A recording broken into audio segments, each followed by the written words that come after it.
broaden the sales tax base, do you anticipate similar objections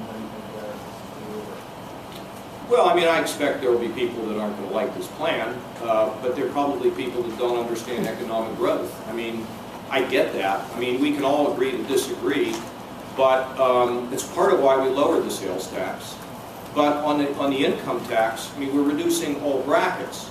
The whole point of this is to drive job growth. Now, we've got, who knows, they say 6.7. I never know what the unemployment rate is here because it changes every week and every month. And but here's what I know. We're up 122,000 jobs.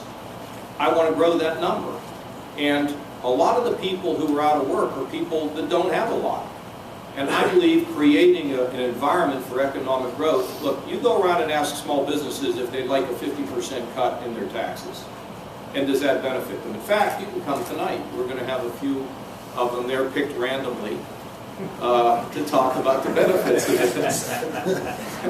See, I still have a little humor in it, don't I? After all this time. Yes, sir, Jim. I don't know if this is a question for Jerry Ray or for Tim, but can you give us an idea of whether the 90% figure associated with the Ohio Turnpike money is going to be written into the budget, and how are we going to define Northern Ohio when it comes to funding projects along the line? I don't know whether the 90% number will be written in. I hope it is not. People will think not so much about a number of dollars, but projects. We have a lot of projects that benefit a lot of people in terms of safety, congestion relief, economic opportunity, jobs, commerce. So the idea of this is that you're going to get your projects, you're going to get them sooner. They're all good projects. They all benefit Northern Ohio. There are a lot of projects there that in our list that are from Northern Ohio. So my hope is, and I hope the governor agrees with me, that we don't set some sort of arbitrary number or percentage, but that we look at how are we going to benefit the transportation system in the state. How about the definition of what is Northern Ohio? Excuse me, we'll be having some discussion about that, I'm sure, in the General Assembly. Again, what we're looking at, or what I'm looking at, is the projects that we need to get done in order to give us an excellent transportation system. We want to get those projects done all over Ohio. There are a large number of those and high dollar ones in Northern Ohio. We want to get those projects started and finished sooner rather than later so that we can enjoy the benefit. Jerry, and let me just add one thing. You know, unlike something the governor was very familiar with and fought against, that earmarks in the transportation budget in Washington, that is not the way business has traditionally been done in Ohio.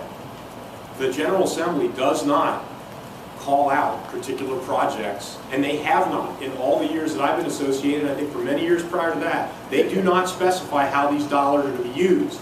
I mean, they have left it to the discretion of the processes that are set up in law, including the Transportation Review and Advisory Council, the TRAC, which takes a lot of input from local areas and from all over the state and identifies which are the projects that are the most beneficial for the state as a whole, to the state transportation system, and then those are funded with those state resources.